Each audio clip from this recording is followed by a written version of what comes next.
Mga ka-planters, ito po yung full video sa pag-markot natin ng rubber tree. Una po, balatan natin ito paikot. Itong pinakasanga or puno ng rubber tree. Punasan natin ng malinis na basahan yung pinagkata natin. Punasan natin yung dakta nito and then ito po ay aloe vera. Lagyan natin yung pinagbalatan natin and then kuskusin natin maigi. Yung pinaka-jelly niya is ilagay natin doon sa pinagbalatan. Tapos ito naman yung maliit na plastic. Lagyan natin siya ng soil and then basain natin ng konti and then ibuhol natin itong plastic. Gayahin nyo lang po yung ginagawa ko, guys. Itong pag-markot natin ng rubber tree is mabilis po itong proseso.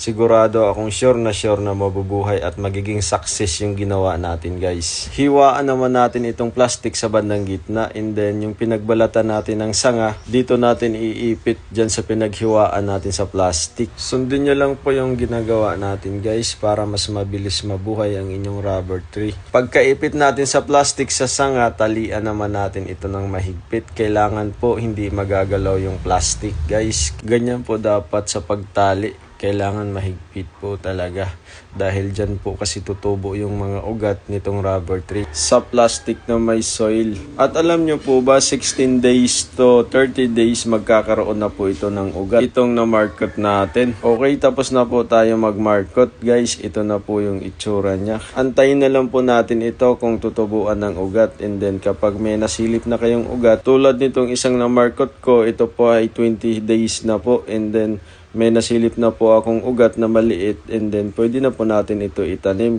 Kapag may ugat pala po na lumabas na maliit lang, pwede na po natin ito itanim sa paso.